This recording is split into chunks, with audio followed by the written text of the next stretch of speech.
جب زیادہ معاملات بڑھے تو آپ نے ہندوستان بھر کے تمام زوما کو، تمام رہنماؤں کو جمع کیا اور آپ نے اس وقت کے وائسرائے ہند لارڈ منٹو سے ملاقات کی، ان کو مطالبات پیش کیے، اور لارڈ منٹو نے آپ 35 لوگوں کا وفد لے کے گئے، اور لارڈ منٹو نے پہلی مرتبہ یعنی کسی بھی وائسرائے نے اس بات کا اظہار کیا کہ وہ مسلمانوں کی ایک جداگانہ حیثیت کو تسلیم کرتے ہیں اور تمام مسلمان کے تمام مطالبات جائز ہیں۔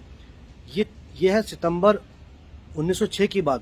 1905 میں بنگال کی تقسیم ہوئی تھی جو برٹش نے کینسل کر دی تھی، جس کے اوپر مشرقی بنگال کے لوگوں کو بہت غصہ تھا۔ نواب سلیم اللہ خان صاحب تھے، ان تمام مقابین سے رابطے میں رہا کرتے تھے۔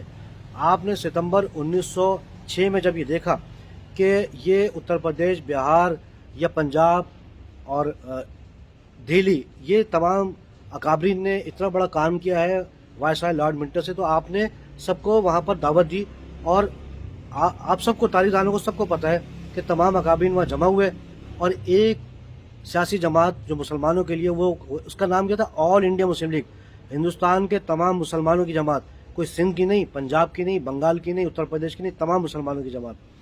اور نواب سلیم اللہ اگر بنگال میں قائم ہوتی تو بنگال سے کوئی مرکزی رہنما ہوتے، صدر تھے سر آغا خان صاحب، اور سیکرٹری تھے جناب نواب محسن مور صاحب، اور اس کے بعد تمام تر مرکزی قیادت وہیں رہی۔ تو آپ نے ایک جگہ اور فرمایا کہ جناب 1937 میں الیکشن ہوئے اور بنگال نے وہاں پر حکومت قائم کی۔ حامد میر صاحب، چونکہ آپ نے ظاہر بات ایک جملہ وہاں چھوڑ دیا، آپ یہ بھی بتا دیتے کہ 1937 کے انتخابات میں اتر پردیش، آسام، بامبے اور مدراس، ان صوبوں نے آل انڈیا مسلم لیگ کو ووٹ دے کے ہندوستان کی سیاست میں ایک بھونچال پیدا کر دیا تھا۔ 1937 کے الیکشن سے پہلے قائد اعظم محمد جناح کراچی آئے تھے۔ آپ نے سندھ کے رہنماؤں سے درخواست کی کہ وہ آل انڈیا مسلم لیگ کے ٹکٹ پہ الیکشن لڑیں۔ کوئی بھی مسلم رہنما راضی نہیں ہوا آل انڈیا مسلم لیگ کے ٹکٹ پہ الیکشن لڑنے پہ، اور واضح طور پہ انہوں نے کہا کہ ہم آل انڈیا مسلم لیگ کے ٹکٹ پہ لڑ کے اپنا سیاسی کیریئر داؤ پہ نہیں لگا سکتے، اور ہمیں ہندوؤں کے ساتھ مل کے یہاں حکومت بنانی ہے۔ تو کسی نے بھی آل انڈیا مسلم لیگ کا ٹکٹ نہیں لیا، لیکن جب 1937 میں کامیابی ہوئی، وہ کامیابی کے بعد 1938 میں کراچی میں اجلاس ہوا آل انڈیا مسلم لیگ کا، وہ کامیابی دیکھنے کے بعد ہوا، اور اسی کے بعد سارے معاملات ہوئے۔ پاکستان کے جو سب سے بڑے مخالف تھے وہ تھے مولانا ابوالکلام آزاد۔ آپ ان کی کتاب انڈیا مینس فریڈم پڑھ لیجیے، آپ کو سمجھ میں آئے گا کہ اس نے پاکستان بنایا، اور آپ کو اچھی طرح پتہ ہے، وہ بالکل واضح طور پہ لکھتے ہیں کہ اتر پردیش میں اور آسام میں، ان جگہوں پہ جو خاص طور پہ اتر پردیش میں، اگر آل انڈیا مسلم لیگ کامیاب نہیں ہوتی تو کبھی بھی پاکستان نہیں بنتا، کیونکہ پاکستان کے تو تحریک چلی اتر پردیش سے تھی، لیکن آپ نے بہت بڑی بدجانتی کی ہے۔ اس کے بعد 1937 کے بعد ہی تو مسلم لیگ زندہ ہوئی ہے۔ پھر آپ نے بات کی ہے قرارداد لاہور کی۔ مجھے آپ ایک چیز یہ بتائیے کہ آل انڈیا مسلم لیگ کا جو مرکزی آفس تھا، جہاں تمام تر فیصلے ہوتے تھے، وہ یا تو علی گڑھ میں رہا، لکھنؤ میں رہا یا دہلی میں رہا۔ وہ کبھی ایک گھنٹے کے لیے بھی بنگال یا موجودہ پاکستان میں نہیں آیا۔ پاکستان بنانے کے تمام تر فیصلے وہاں ہوتے رہے۔ کیوں ہوتے رہے؟ اس لیے کہ ان اتر پردیش کے، دہلی کے، ادھر کے مسلمان جو تھے، وہ ایک الگ مسلم ریاست چاہتے تھے۔ آئیڈیالوجی ان کی تھی، محنت ان کی تھی، جگہ یہاں کی تھی۔ ابھی صحیح تھی غلط تھی، یہ ایک الگ بحث ہے۔ آج کے دور میں کچھ لوگ ظاہر بات ہے اس کو غلط کہتے ہیں، لیکن اس دور کے مسلمانوں کی سوچ کے مطابق یا ہمارے قابلین کی سوچ کے مطابق یہ سوچ صحیح تھی۔ تو انہوں نے محنت کی ہے، اور اگر انہوں نے محنت نہیں کی تو وہاں پر آل انڈیا مسلم لیگ کے تمام تر اجلاس کیوں ہوئے؟ آل انڈیا مسلم لیگ کے جتنے اجلاس ہوئے ہیں، وہ 90% ان علاقوں میں ہوئے جو آج ہندوستان میں نہیں ہے۔ آل انڈیا مسلم لیگ کی جو فنڈنگ تھی، مالی مدد، وہ 90% ان علاقے کے نوابین نے، مسلمانوں نے کی جو آج پاکستان میں شامل نہیں ہے۔ اور آل انڈیا لیگ کی مرکزی کونسل کے 485 ارکان تھے، 70% ارکان ان علاقوں سے تھے کہ جو آج پاکستان میں شامل نہیں ہے۔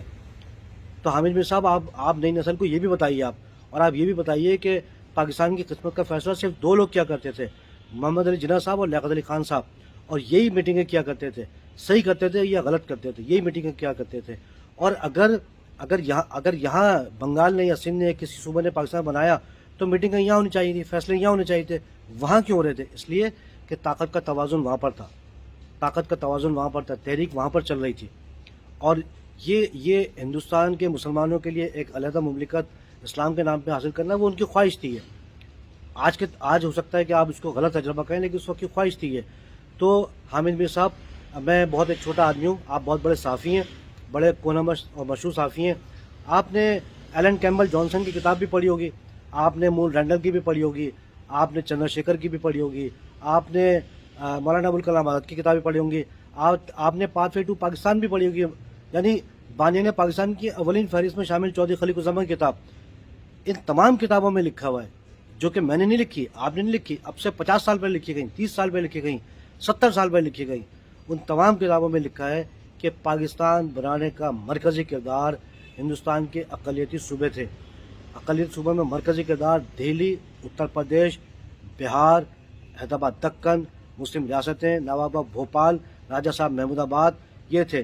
لیکن اور بہت، میں اس پہ بڑی لمبی آڈیو بنا سکتا ہوں، لیکن حامد میر صاحب آپ نے بہت بددیانتی کی ہے، اور اللہ کرے کہ میری آڈیو ویڈیو یا پہنچ جائے اگر آپ تک، تو آپ مجھے کبھی بلائیے، کسی پروگرام میں بلائیے، لائیو بلائیے، پھر آپ مجھ سے سوال کیجیے، میں آپ سے سوال کرتا ہوں، میں پھر مزید کتابوں کے حوالے دیں گے، مزید تاریخ کے حوالے دیں گے، اور ابھی بہت ساری باتیں، لیکن آپ کے منہ سے اگر مہاجر لفظ نہیں نکل رہا تھا تو آپ یہ کہہ دیتے کہ ہندوستان کے جو مسلمان ہیں، کہ جو آج اردو سپیکنگ ہے پاکستان میں، ان کا بہت بڑا کردار تھا۔ اور مجھے ایک چیز یہ بتائیے کہ یہ جو 20 لاکھ لوگ شہید ہوئے، یہ کس کے شہید ہوئے؟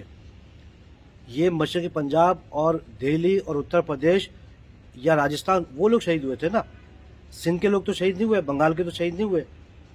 تو یہ جو شہید ہیں، آپ ان کو بھی نظر انداز کر رہے ہیں، آپ ان کی بھی جو قربانی ہے آپ اس کو بھی ملیہ میٹ کر رہے ہیں۔ تو حامد میر صاحب بڑی زیادتی آپ نے کی ہے، اور آپ کرتے رہتے ہیں، اور آپ جیسے ہزاروں لوگ ہیں اور مجھ جیسے ناچیز ہیں، ان کا کام یہی ہے کہ یہ جتنی بھی جھوٹی پروپیگنڈے ہیں، خاص طور پہ مہاجروں کے خلاف، اس کا جواب دینا۔ بہت چھوٹی چیزوں میں، لیکن اگر موقع ملے تو کبھی بلائیے مجھے اپنے پروگرام میں، پھر انشاءاللہ بات کریں گے، پھر بتائیں گے تاریخی حوالوں کے ساتھ، کتابیں رکھ کے کہ پاکستان کس نے بنایا۔ اللہ حافظ۔